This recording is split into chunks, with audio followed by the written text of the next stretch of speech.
Sur la façade maritime de Libreville se développe le projet futuriste de la Baie des Rois. L'essentiel vient du financement privé. Et ici, on se retrouve quand même dans du bâtiment, c'est-à-dire que pour le Gabonais lambda, c'est palpable. Vous pouvez déjà constater la Baie des Rois. En arrivant ici, qu'il y a un certain nombre de constructions qui sont en cours. Beaucoup de bâtiments sont entre 50 et 70% de livraison, voire plus. Le premier bâtiment déjà qu'on a livré, que la FMCT, qui est la filiale du FGIS, a livré, est le bâtiment qui accueille déjà le siège du FGIS et celui aussi de la FMCT, qui montre à suffisance que nous sommes capables au Gabon de démarrer des projets, surtout de les amener à bon port et à les lever des fonds, c'est-à-dire du financement extérieur, et réaliser nos projets. Sur toute l'étendue des 40 hectares de ce site, le président de la transition a endossé son équipement de protection individuelle pour faire le tour du site en construction. De manière générale, nous avons conçu un bâtiment éco-responsable qui a plusieurs systèmes intégrés, donc un système incendie, de sécurité incendie, de la sécurité du bâtiment avec un monitoring complet de caméras. Nous avons des contrôles d'accès partout. La climatisation sera régulée en tout temps et le bâtiment pourra gérer de manière intelligente sa consommation d'énergie. L'investissement est développé par la façade maritime du Champ Triomphal, filiale du Fonds gabonais d'investissement stratégique. La Baie des Rois, c'était au départ un bâtiment, c'est-à-dire le siège du FGIS. Aujourd'hui, 2 ans presque au bout de la transition, on est passé de 1 bâtiment à 7 bâtiments importants en construction aujourd'hui, 7 grosses infrastructures. Et donc ça montre bien que la volonté du chef de l'État d'être un bâtisseur pour ce pays se matérialise de manière concrète. Et ceci n'est pas seulement sur la Baie des Rois. Sur l'autre côté, à Jean-Paul II, nous avons les cités émeraudes qui vont abriter les ministères et autres. Et donc ça répond à sa vision de bâtisseur de notre nation. Et donc ces éléments sont des éléments matériels qui justifient cette option qui concerne aujourd'hui l'orientation, à mon avis, que devait prendre ce pays, c'est-à-dire construire ce pays, développer des infrastructures nécessaires à la diversification de l'économie, nécessaires à la croissance économique. Comme jamais auparavant, le site de la Baie des Rois, à ses visiteurs aujourd'hui, s'est offert comme un puissant levier économique national, mais aussi un véritable vecteur de promotion d'attractivité et d'emploi pour le Gabon. Je suis très heureux de la visite et je suis content de constater que les chantiers avancent. Et je remercie ici les équipes ici présentes, Monsieur le Premier ministre qui représente également le gouvernement, parce que je me rappelle, si ma mémoire est bonne, il y a 18 mois, je courais ici au début de la transition, je faisais du sport. Et en faisant du sport ici, il n'y avait que ce bâtiment qui était construit, le bâtiment du FGIS. En véritable bâtisseur, le président de la transition a donc pris le temps de parcourir la façade maritime et de se rassurer. Donc tout ça, c'est la transition qu'il a lancée. Et c'est nous qui avons lancé tous ces chantiers pour que ça devienne un pôle pour les affaires, un pôle qui représente dignement le Gabon. Aujourd'hui, c'est 1200 emplois qui sont créés sur place. À l'avenir, c'est 15 000 à 20 000 emplois. Mon défi de demain, c'est l'énergie. C'est comment alimenter tous ces bâtiments. Sur le site de la Tour H sera érigé l'un des bâtiments les plus élevés du continent africain. L'infrastructure en phase de construction est l'illustration parfaite des ambitions du général bâtisseur pour la nation en sa qualité de maître d'œuvre et d'architecte du Gabon nouveau. Le 11 mars 2025 marque 2 ans et 2 jours depuis la tragique disparition du navire Esther Miracle au large de nos côtes, emportant avec lui plusieurs passagers. En mémoire de cette tragédie, le président de la transition s'est rendu au port-molle de Libreville afin de rendre un vibrant hommage aux victimes et de témoigner son soutien aux familles endeuillées. Un moment qu'on attend depuis, c'est le premier Gabonais en tant que présidence, bien s'enquérir de la situation. Donc c'est quelque chose de bien pour les naufragés et les familles des disparus. Et nous bénissons Dieu que nous, aujourd'hui, parlant des disparus, nous soyons là et que nous puissions lui dire merci. Aujourd'hui, en fait, le geste du président de la République vient compléter ce qu'on a fait.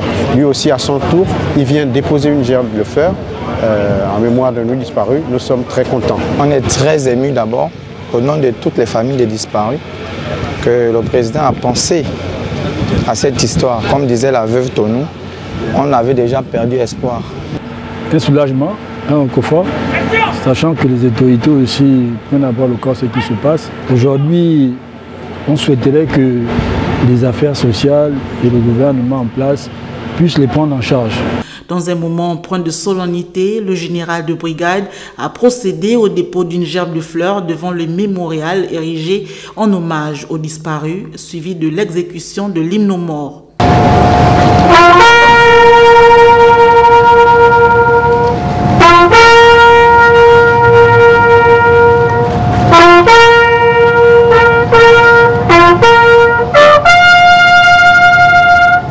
Un office religieux a également été célébré à cette occasion par l'aumônier de la présidence. Lors de son homélie, ce dernier a imploré le soutien divin pour les familles éprouvées, demandant à Dieu de les réconforter et de leur donner la force nécessaire afin de surmonter cette épreuve. Seigneur Dieu de bonté et d'amour, Maître des temps et des circonstances, toi qui règnes sur la mer et les vents, nous nous tenons en ce lieu, face à la mer, qui est source de vie, mais aussi un lieu qui évoque la tragédie des naufrages causant la mort. Nous sommes réunis en mémoire de ces nombreux compatriotes, ces nombreux frères et sœurs qui dans ces eaux ont perdu la vie lors du naufrage de ce bateau Esther Miracle.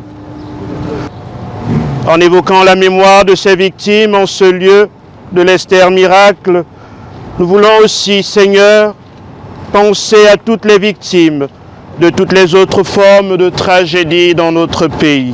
2 ans après cette tragédie, le souvenir des disparus demeure vivace dans les cœurs et cette commémoration témoigne de la solidarité nationale envers les familles endeuillées.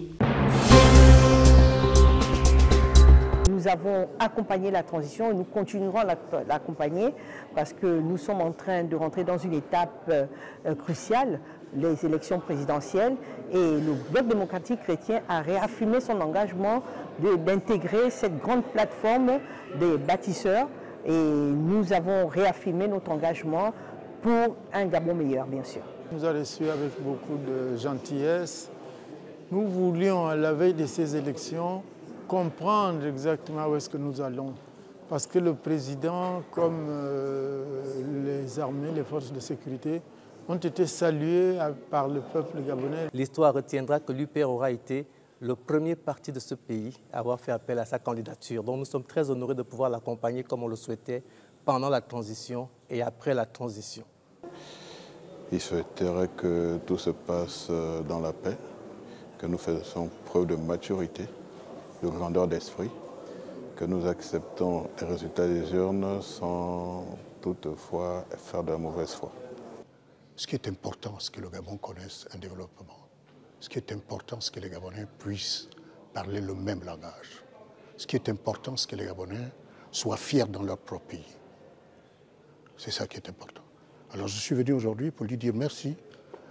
Merci en lui transmettant ces mots qui me semblent être forts, qui ont une résonance. Cette résonance trouve ses racines dans ce que nous avons connu hier. Au-delà de notre soutien sur le terrain, il était quand même important que nous le soutenions également avec des idées. Donc nous lui avons remis la pensée qui est la nôtre par rapport à notre vision dans le cadre de la gestion du pays. Notre échange avec le président, c'était simplement pour lui expliquer que nous sommes avec lui, nous l'accompagnons durant toute la campagne, que nous ne voulons pas être des simples figurants, nous voulons être actifs durant toute la campagne à ses côtés. Cette visite du vice-président de la transition dans la province de Logoi-Vindo est le prolongement des rencontres citoyennes que ce dernier a entamées dans les provinces de Logoi-Lolo, du Haut-Ogui, de Longounié et du Moyen-Ogui. Joseph Ondobert a échangé dans un premier temps avec les responsables de l'administration locale. L'envoyé spécial du président de la transition a exhorté l'ensemble des agents publics en fonction dans cette province au respect des notions de rigueur au travail, de discipline, d'éthique et de déontologie professionnelle. Au cours de cet échange franc, le représentant a saisi l'occasion pour placer des mots sur les mots qui minent le bon fonctionnement de l'administration dans cette localité, manque de moyens roulants, de structures d'accueil et de logement. Conscient de toutes ces difficultés, Joseph Owondobert a pris note et l'engagement de les soumettre au président de la transition qui, dans sa dynamique d'amélioration des conditions de vie et de travail de ses concitoyens, trouvera des solutions.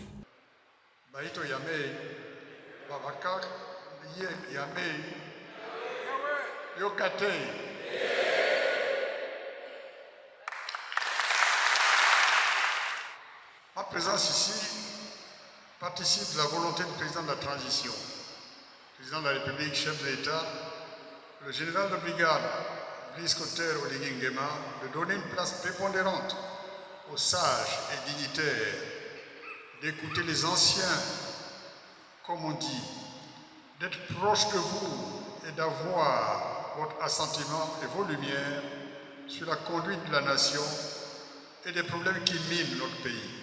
Le vice-président a rassuré les populations de l'engagement de Brice Clotaire Oligui Nguema à mettre un point d'honneur sur la réalisation des projets communautaires à fort impact socio-économique afin d'améliorer significativement le quotidien de ses compatriotes où qu'ils se trouvent sur le territoire gabonais. Siège du vicariat apostolique de Makoko, la cathédrale Notre-Dame des Victoires fait peau neuve avec la construction de ce nouveau bâtiment, un presbytère répondant aux standards modernes. Destiné au clergé, cette habitation participe à l'amélioration de leur mission sacerdotale. Au pas de course, le vice-président de la transition accompagné des membres du gouvernement de la province de Logo-Ivindo ont également évalué l'avancement des travaux de la route Ovon-Makoko. On a fait quelques kilomètres qui m'auraient pris certainement 2-3 heures il y a quelque temps. Aujourd'hui, on les a fait encore une demi-heure. L'évolution, elle est palpable. Dans le linéaire de 100 km, la séance de travail avec les responsables de la société adjudicataire a permis d'apprécier la qualité des travaux. Mikwala, village situé à 28 km de Makoko, abrite la centrale de concassage. Vous savez, nous sommes à la croisée des chemins. L'un des gros problèmes auxquels nous étions confrontés, c'est la route. Ce chantier n'est pas d'aujourd'hui, il remonte à quelques années, il a été interrompu.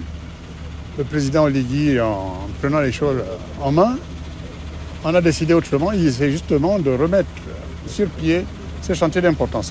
Les travaux de la route s'achèvent en 2026. À ce niveau, les automobilistes apprécient la qualité de l'ouvrage qui va contribuer à l'essor socio-économique de la localité. Regardez un incendie change les créatures humaines en statues. Victor Hugo, extrait de son œuvre 93. C'est cette fumée noire qui a retenu l'attention des passants, riverains, mais surtout celle des agents de la Direction générale du budget qui ont dû évacuer urgemment le bâtiment prisonnier de la fumée. Il s'avère qu'il y a eu un incendie et que ça s'est déclenché au niveau du 3e étage. Bon, donc on ne sait pas avec exactitude ce qui s'est réellement passé. On attend les résolutions justement des enquêtes des accords complets. Donc pour le moment, je ne peux pas vous dire avec exactitude ce qui s'est réellement passé. Un incendie qui a créé la panique et l'inquiétude auprès des agents. Ce sont des choses qu'on n'a pas pour habitude de rencontrer, de voir, généralement ici au ministère. Donc vraiment c'est un sentiment de tristesse qui nous anime actuellement et ça peut se voir dans les visages de tous les agents. Un agent bloqué au dernier étage a été secouru grâce à la promptitude des pompiers de la garde républicaine. L'enveloppe spéciale du chef de l'état général de brigade, Brice Clotaire Oligui Nguema, allouée aux provinces, continue de cristalliser l'attention et donner des sueurs froides aux gestionnaires de cette manne financière. C'est à la suite du dernier communiqué du CTRI que les équipes se sont déployées dans les provinces Pour le camp du Haut-Ogooué, c'est le colonel Aimé Vivian Oyini, chef d'état-major de la garde républicaine, qui a né le chef de file. Après la séance de travail avec le gouverneur du Haut-Ogooué, Jacques-Denis Tsanga, direction le terrain pour des inspections assez pointues. Le constat très alarmant décrit une réalisation d'à peine 40% sur 72 chantiers visités dans le Haut-Ogooué. La question est toute simple, où est passé l'argent ? Et quel est l'état des chantiers? Où sont ces milliards censés être investis? La commune de Franceville a bénéficié de beaucoup d'argent de la part du président de la transition injecté dans les projets à impact immédiat pour apporter du mieux-être aux populations. Mais selon le colonel Aimé Vivian Oyini, la vitesse d'exécution n'est pas au rendez-vous, tout comme la qualité des travaux. Qu'il s'agisse des infrastructures éducatives ou du secteur santé, le regard est le même, les chantiers piétinent et là le colonel Aimé Vivian Oyini s'est montré intransigeant. Les chefs des chantiers absents lors du passage du colonel ont été convoqués et mis en garde à vue au B2 jusqu'à la présentation des pièces justificatives. Il a rappelé, tous ceux qui ont reçu de l'argent et dont les chantiers n'ont pas évolué répondront devant la loi. 72 chantiers répartis à travers le Haut-Ogooué, à peine 3 sont quasiment terminés, notamment celui d'Aristide Alexis Ndouna à Mwanda. Bref, pour les autres chantiers, une question se pose, comment corriger ces imperfections? En tout cas, un rapport détaillé sera déposé sur la table de Brice Clotaire Oligui Nguema au terme de cette visite par le colonel Aimé Vivian Oyini. Après avoir présenté ses civilités d'usage aux autorités locales, la mission de contrôle et d'évaluation des chantiers lancée par le CTRI dans l'Angounié s'est déployée sur le terrain où elle a minutieusement inspecté les différents chantiers dans les 2 arrondissements de la commune de Mouila. Ici, le constat est amer. Absence des responsables adjudicataires des marchés, retard dans les délais de livraison des chantiers. Pire encore, de nombreux travaux ont été jugés bâclés avec des défauts de qualité. Malheureusement, nous déplorons seulement parce que ça n'est pas arrivé jusqu'à l'école. Mais j'aurais souhaité quand même que l'autre continue. Comme à Mouila, la capitale provinciale de l'Angounié, les maîtres d'œuvre des différents chantiers en cours d'exécution dans les villes d'Ndende et de Fougamou étaient absents. Mais la non-présence de ces derniers n'était pas un obstacle pour la mission de contrôle du CTRI. Vous avez aussi vu que cette mission de contrôle était prévue de longue date. Vous n'étiez pas au courant? Oui. Est-ce que c'était la mission du CTRI qui a été annoncée par le président de la République lui-même?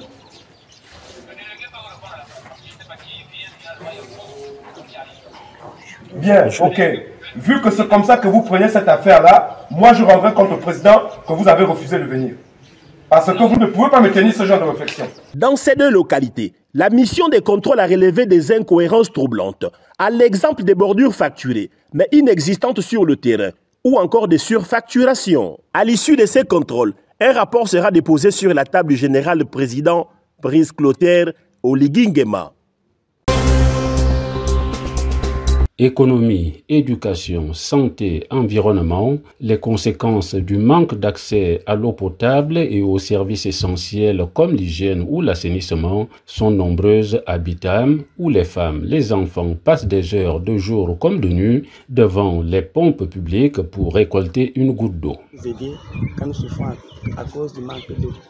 Chaque matin, nous nous levons très tôt, à 3h, 4h, pour n'avoir ne serait-ce qu'un bidon. Donc, votre aide est si attendue pour aider toute la population qui a besoin d'eau. Chaque fois, les coupures d'eau, en pleine journée, on est obligé de se réveiller à 3h du matin pour venir puiser de l'eau. Et à partir de 5h, l'eau se coupe. Donc, on sollicite le président de la République de nous faire des pompes hydrauliques. Vous-même, vous voyez l'état de la pompe hydraulique. Il n'y a pas de d'eau, les naves, pour se laver le linge. On a des difficultés. On a je n'ai même pas encore dormi. J'ai devenu attendre et regardez la manière dont ça fait. Donc on a vraiment des difficultés dans le ménage. Le silence observé par le principal fournisseur du précieux liquide n'est pas une solution. Il est important de justifier les raisons de ce stress hydrique qui pénalise et foule au sol les droits des clients.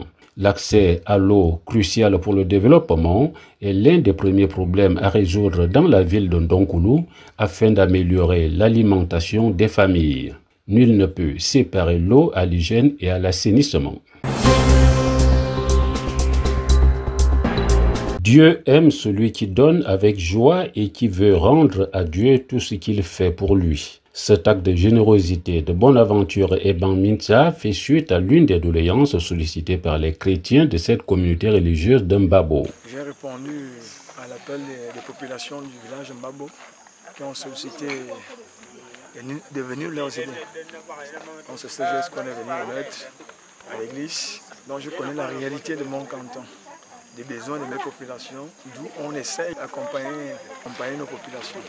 Une démarche hautement spirituelle qui vient à point nommé dans la mesure où cette croix révèle l'amour infini de Dieu dans le don salvifique du Christ mort et ressuscité. Je suis très contente d'être femme de Mbabo. Je suis vraiment très contente parce que ce n'est pas la première fois. Je crois que c'est la 3e fois qu'il vient ici pour nous donner les dons. À chaque fois qu'il est là, il nous donne des dons. Là où nous sommes d'abord très contents parce que le fils de notre comté, le fils du canton, il vient toujours poser des actes qui nous satisfassent. Donc là où je parle en tant que du recoupement de Mbabo, et pas en tant que moi-même seul. Je parle au nom de toute la population. Nous sommes très contents. Quand notre fils arrive, il nous fait les dons. Nous sommes très contents. Nous sommes satisfaits. La croix, en raison de la condamnation et de la mort de Jésus-Christ, est le symbole du mystère pascal et signe de salut pour l'humanité.